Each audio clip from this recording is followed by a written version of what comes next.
بسم اللہ الرحمن الرحیم، السلام علیکم۔ آج کی یہ ویڈیو بڑی اہم ہے۔ اگر آپ یہ ویڈیو پوری دیکھ لیں گے تو آپ کو سب سمجھ آ جائے گا کہ اس وقت پاکستان کے ارد گرد خطے میں صورتحال اتنی تیزی سے بدل کیوں رہی ہے، پاکستان تاریخ کے نازک ترین دور سے کیسے گزر رہا ہے اور صورتحال اتنی سنگین کیوں ہو چکی ہے۔ پاکستان مصیبتوں کے ایک جال میں گھرا ہوا ہے، اور ایک طرف امریکہ افغانستان سے نکل رہا ہے، دوسری طرف چائنا امریکہ میں لڑائی زور پکڑنے والی ہے۔ تیسرا، کورونا نے معیشت کی کمر توڑ کے رکھی ہوئی ہے۔ چوتھا، پاکستان خود قرضوں کے گھن چکر میں اتنا پھنسا ہوا ہے۔ اور پانچواں، یک دل دو جان اتحادی سعودی عربیہ اور عرب امارات بھارت کے ساتھ معاشی اور تجارتی روابط بڑھائی جا رہے ہیں۔ چھٹا، پاکستان کے سیاسی کھلاڑی اپنی بولیاں لگوانے کے لیے تیار بیٹھے ہیں، اور اس کے علاوہ ایران اور چائنا کا $400 بلین کا معاہدہ ہو چکا ہے اور امریکہ کو اس پہ شدید تشویش ہے۔ امریکی صدر کو خفیہ ایجنسیز نے رپورٹ پیش کی ہے کہ اگر امریکہ بغیر کسی پلاننگ کے نکل گیا تو طالبان اگلے 2 سال میں افغانستان کے اوپر قبضہ کر لیں گے، اور پاکستان بھارت کو امن قائم کرنے کی آفر کر چکا ہے۔ اب اس کا بھارت نے فی الحال تو مثبت جواب دیا ہے، اور دونوں ممالک کے وزرائے اعظم خیر سگالی کے خطوط کا تبادلہ کر رہے ہیں۔ تجارت کھل رہی ہے۔ پاکستان سے ناراض سعودی شہزادہ نہ صرف عمران خان کو فون کر رہا ہے بلکہ دورہ ریاض کی دعوت بھی دے رہا ہے، جسے پاکستان کو معاشی پیکج ملنے کی توقع ہے۔ اور ادھر چائنا جو ہے ساری صورتحال پہ کئی چیزوں پہ پاکستان کو اب بلیم کرنا شروع ہو چکا ہے۔ وہ چائنا جو پاکستان کو آئرن برادر کہتا تھا، اب سوال ہی پیدا ہوتا ہے کہ کیا یہ سب کچھ راتوں رات ہو گیا؟ ابھی تو وزیر اعظم نے یہ کہا تھا کہ ہمارا مستقبل چائنا کے ساتھ وابستہ ہے۔ اس بعد مغرب پاکستان میں متحرک ہو گیا، اور پی ڈی ایم کی صورت میں سیاسی عدم استحکام دیکھنے کو ملا۔ کیا صورتحال اتنی سادہ ہے جتنی نظر آ رہی ہے، یا معاملات اور گمبھیر ہے؟ پاکستان کے آگے کنواں اور پیچھے کھائی، ایسا کیوں ہے؟ یا ڈالرز کی بارش ہونے والی ہے؟ کیا پاکستان سی پیک کا سودا کر چکا ہے؟ کیا پاکستان کا مستقبل مغرب سے وابستہ ہے؟ سی پیک کا مستقبل کیا ہوگا؟ اس ساری صورتحال کو سمجھنے کے لیے ہمیں کچھ تلخ حقائق سے پردے اٹھانے پڑیں گے، اور یہ ایک حقیقت ہے کہ پاکستان گزشتہ ایک دہائی سے بالکل تنہا ہو چکا تھا۔ امریکہ بہادر پاکستان کو لفٹ نہیں کروا رہا تھا، اور اس کی وجہ سے ہمارے گلف ممالک کے ساتھ تعلقات متاثر ہو رہے تھے۔ سعودی عربیہ اور عرب امارات اپنے تعلقات کو بھارت کے ساتھ بڑھا رہے تھے، اور پاکستان کو دیوار سے لگا دیا گیا، بلکہ یہ کہیں کہ پاکستان کو مجبور کیا گیا کہ وہ چائنا کی گود میں جا کر بیٹھ جائے۔ امریکہ بہادر اب تک خاموش صرف اس لیے تھا کہ افغانستان میں رہ کے پاکستان پابندیاں لگانے کے بعد اپنے لیے مشکلات نہیں چاہتا تھا، اور یہ امریکہ کی تاریخ رہی ہے کہ اس نے اپنا کام نکلوانے کے بعد پاکستان کو ردی کی ٹوکری میں ڈالنے میں کبھی دیر نہیں لگائی۔ آپ کو یاد ہوگا نا کہ رشیا کے خلاف پاکستان کو فرنٹ لائن پہ استعمال کرنے کے بعد جب روس ٹوٹ گیا، یعنی سوویت یونین ٹوٹ گیا، تو پاکستان پر چند ہی سال بعد ناقابل برداشت پابندیاں لگا دی گئی پریسٹلر ترمیم کے تحت۔ نہ صرف ہتھیاروں کی فروخت بلکہ ان کی سروسز پر بھی پابندی لگا دی گئی، معاشی اور ملٹری ایڈ بند کر دی گئی، نان پرولیفریشن کے تحت پاکستان کے ایٹمی پروگرام پہ کاری ضربیں لگائی جانے لگی۔ کبھی میزل پرولیفریشن کے نام پہ دیکھیں تو کبھی کاؤنٹر ٹیررزم، کبھی ڈیموکریسی، اور کبھی South Asian regional stability, counter narcotics trafficking, اس کے نام پہ پاکستان کو دبانے کا سلسلہ جاری رہا۔ اور پاکستان کی جان اس وقت چھٹی جب 9/11 کے بعد امریکہ کو افغانستان میں پھر سے پاکستان کی ضرورت پڑی۔ اس کے بعد مشرف دور میں 2005 کے بعد امریکہ اور پاکستان کے تعلقات خراب ہونا شروع ہو گئے، جب پاکستان ڈبل گیم اور گڈ طالبان اور بیڈ طالبان کا پاکستان کے اوپر الزام لگایا گیا، اور چائنا سے تعلقات بڑھانے کا امریکہ کو غصہ تھا۔ پاکستان نے تاریخ کو دیکھتے ہوئے اپنی دفاعی ضروریات کا بڑا حصہ اس دوران چائنا سے پورا کرنا شروع کر دیا، اور وہ ابھی تک جاری ہے۔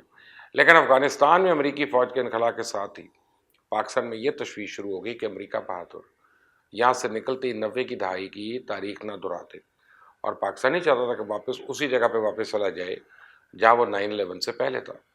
اسے طالبان کا اتحادی سمجھ کے طالبان کے تمام اقدامات کا ذمہ دار ٹھہرایا جائے، بھارت الگ سے افغانستان میں اس کی جڑیں کاٹے، گلف ممالک کی ناراضگی اور امریکی اتحادیوں سے دوری پر دنیا میں وہ بالکل اکیلا ہو جائے۔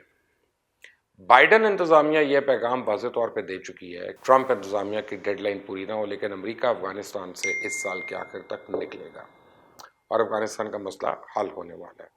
اس بعد صورتحال بدل جائے گی۔ امریکہ چاہتا ہے کہ پاکستان افغانستان میں اپنا کردار ادا کرتا رہے، لیکن وہ پاکستان پہ ڈیپینڈنٹ نہیں ہوگا، اسے پاکستان کے تنہا ہونے کا خطرہ ہے۔ مثال کے طور پہ امریکہ کے ایک جریدے کے مطابق 2017 میں پاکستان کے آرمی چیف اپنے وفد کے ساتھ ڈپلومیٹک مشن پہ برطانیہ گئے۔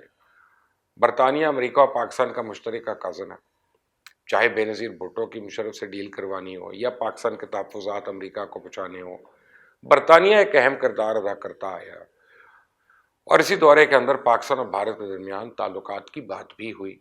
ابھی اسی دورے سے واپسی پہ جنرل آصف غفور نے ایک انٹرویو دیتے ہوئے کہا کہ ہم نے برطانیہ کو ان کے ذریعے امریکہ کو کہا ہے کہ ہمارا طرز زندگی تو آپ سے ملتا ہے نہ کہ مشرق میں ہمارا دوست ہے۔